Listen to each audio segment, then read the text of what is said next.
Bom dia, gente. Sejam bem-vindos. Chegamos. Ai, esse solzão aqui na minha face.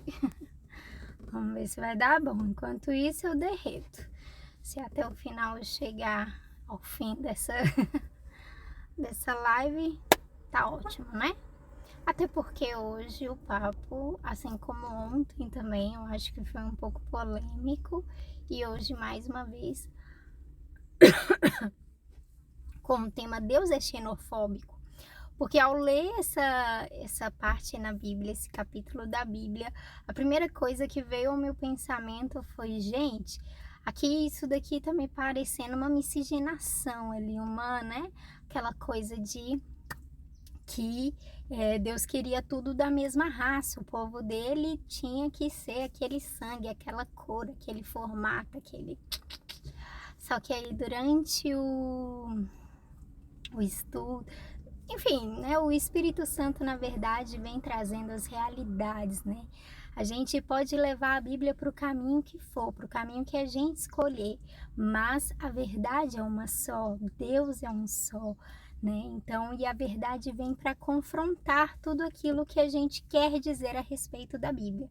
Às vezes a gente quer falar, né? Algumas pessoas aí usam a Bíblia para trazer, para falar e afirmar aquilo que elas querem que a Bíblia afirme, que elas querem que a Bíblia seja, que a Bíblia dê autorização para elas pecarem.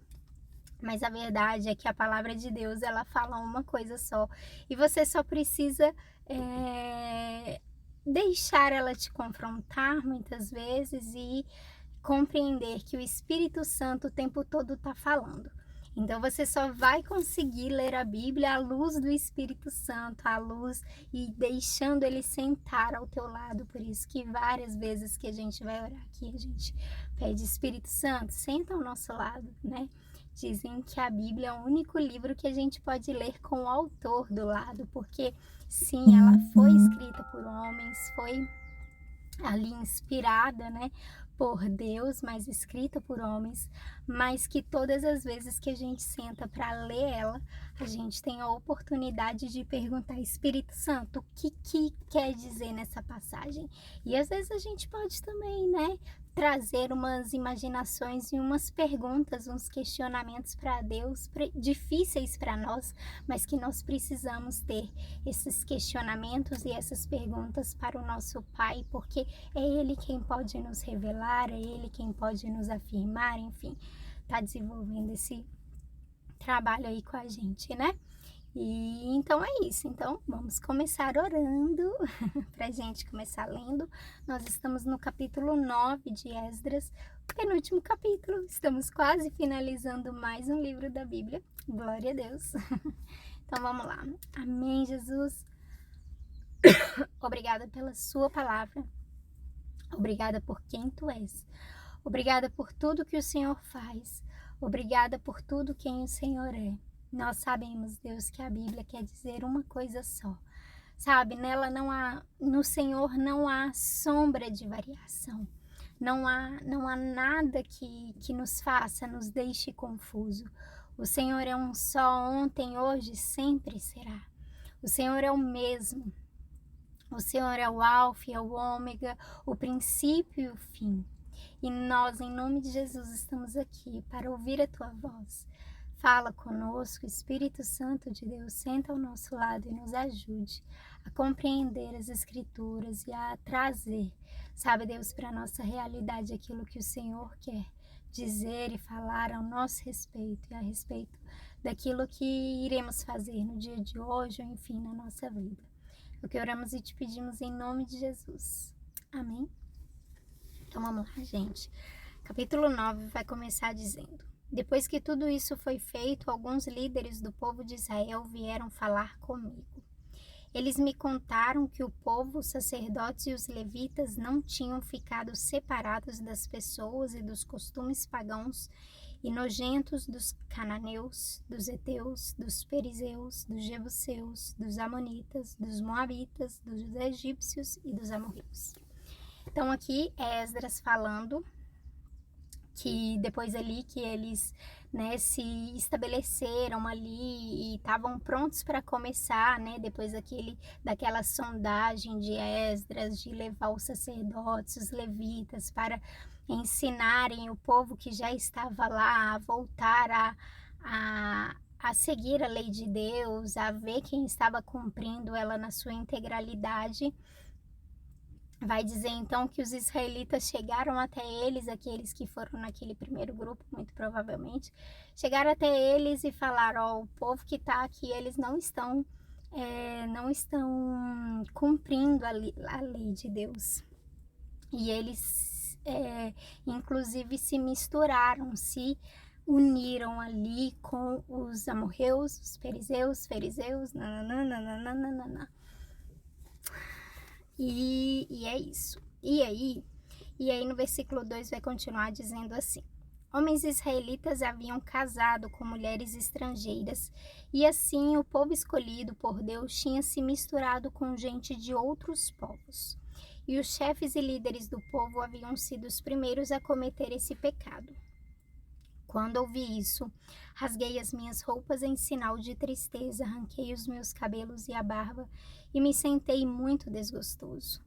Fiquei ali sentado, cheio de desgosto, até a hora do sacrifício da tarde. O povo começou a se juntar em volta de mim. Eram os que estavam com medo por causa do que o Deus de Israel tinha dito a respeito dos pecados dos que tinham voltado da Babilônia. Quando chegou a hora do sacrifício da tarde, eu saí daquele abatimento e me ajoelhei para orar. Usando ainda as roupas rasgadas, então levantei as mãos para o Senhor meu Deus e disse: ó Deus, estou muito envergonhado e não tenho coragem de levantar a cabeça na tua presença.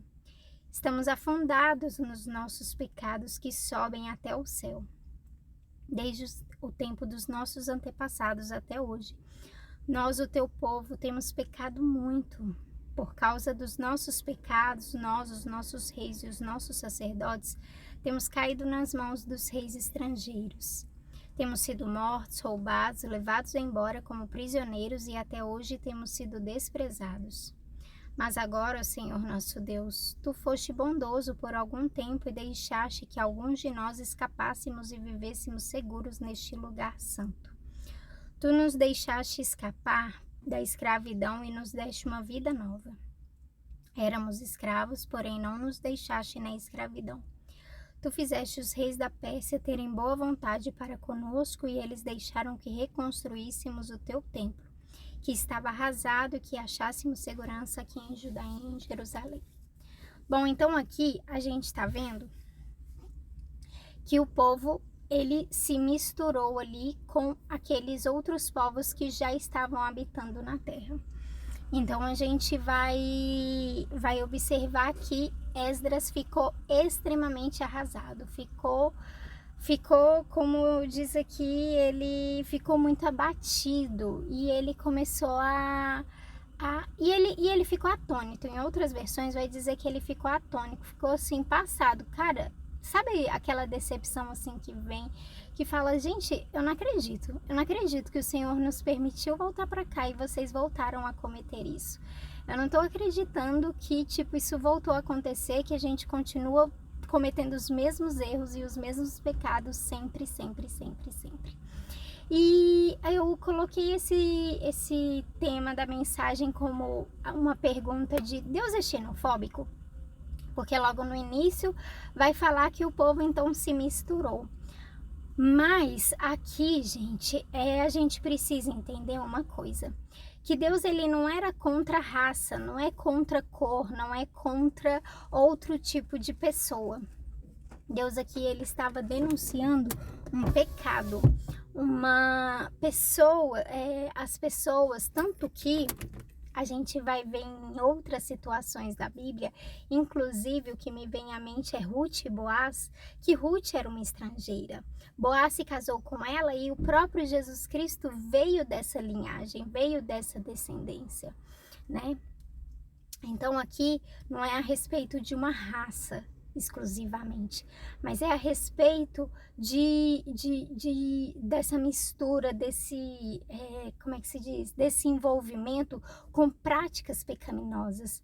Vai dizer, como a gente sabe, né? A gente sabe que os cananeus mesmo, eles eram muito desse tipo de comércio. Então, ou seja, os israelitas se envolvendo com os cananeus, eles começavam a imitar as práticas de negócios, de comércio dos povos cananeus, né? A gente precisa observar como a gente está desenvolvendo as nossas atividades diárias, né? Como é que a gente, como é que se diz? Os cananeus eram referente ao comércio, vai dizer ali que os fariseus eram ali a parte rural, os descendentes de Ló, a gente sabe que são os moabitas, que eles também se envolveram, então isso vai falar a respeito ali de como eles estavam se relacionando uns com os outros e com seus pais e com seus filhos. Por quê? Porque os descendentes de Ló veio daquele relacionamento pecaminoso, onde as próprias filhas se deitaram com seu pai para fazer descendência delas. Que mais? Tem, enfim, os egípcios, os amorreus. Então, assim, muitas das vezes o Senhor não está falando a respeito de pessoas, de gente especificamente, mas o Senhor está falando, gente, aqui tá enchendo de carro, eu tô, tô ficando assustada já. Mas está especificamente falando, sabe? Como é que a gente está se relacionando no nosso dia a dia, sabe? O Senhor, Ele tem vontade sim que a gente... De novo, meu Deus. O Senhor, Ele tem vontade sim que a gente se preserve ao máximo do mundo, sabe? Que a gente continue na nossa integralidade quando nós formos desenvolver nos nossos negócios, no nosso comércio, sabe? Nos relacionamentos interpessoais, que mais?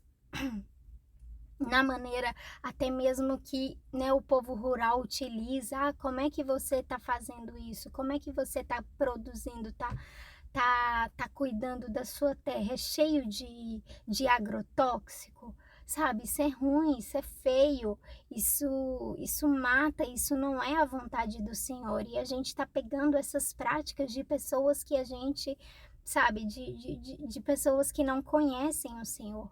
Então aqui está falando que Esdras ele está chateado e ele está decepcionado com o povo israelita exatamente por isso, porque ao se relacionar com aquele povo em casamento, eles estavam pegando as mesmas práticas, eles estavam levando para dentro de Israel, para dentro como é que se diz, da terra, do território que Deus os deu, as mesmas coisas que aqueles povos estranhos estavam fazendo, aqueles povos que não eram do Senhor estavam fazendo.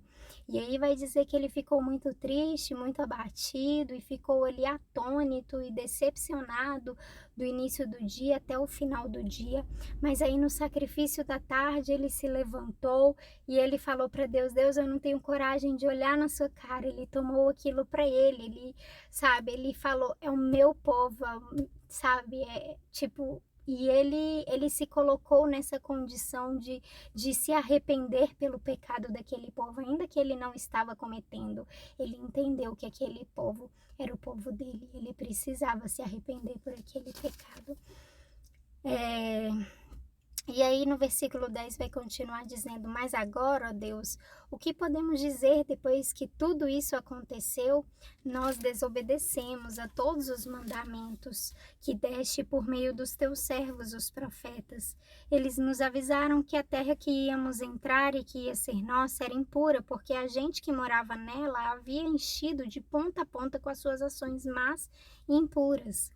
Eles disseram que nunca deveríamos casar com essa gente. Disseram também que nunca deveríamos ajudá-los a ter paz e prosperidade se quiséssemos comer os bons alimentos produzidos pela terra e passá-lo aos nossos descendentes para sempre. Mas, depois de tudo o que aconteceu como castigo pelas nossas maldades e pelas nossas grandes culpas, nós sabemos que tu, ó Deus, nos castigaste menos do que merecíamos e nos deixaste com vida. Como então poderíamos desobedecer novamente aos teus mandamentos e casar com essas pessoas que fazem coisas tão nojentas? Se fizéssemos isso, tu ficarias tão irado conosco que nos destruirias completamente e não deixarias que ninguém escapasse. Ó Senhor Deus de Israel, tu és justo, mas nos deixaste escapar com vida, como se pode ver hoje. Nós te confessamos que somos culpados, não temos o direito de ficar na tua presença. E aqui finalizamos então o capítulo 9, com Esdras falando: Deus, o Senhor é um Deus justo, mas aqui o Senhor nos tratou com mais graça do que com justiça, porque o que nós merecíamos era a morte, porque o Senhor faz tudo por nós. E mesmo assim a gente continua pecando e pecando e pecando e pecando. E o Senhor nos trouxe de volta para este lugar e nos deu mais uma chance. Que hoje a gente possa refletir, né, gente, em relação a isso, em como estamos vivendo a nossa vida. Será que a gente está deixando que a prática dos outros, das pessoas que não conhecem a Deus, influenciar nas nossas práticas, naquilo que nós estamos fazendo? Vambora que já venceu o nosso tempo. Deus abençoe e obrigada por cada um que entrou aí. Bom dia, mamãe, seja bem-vinda. Tchau, tchau, gente.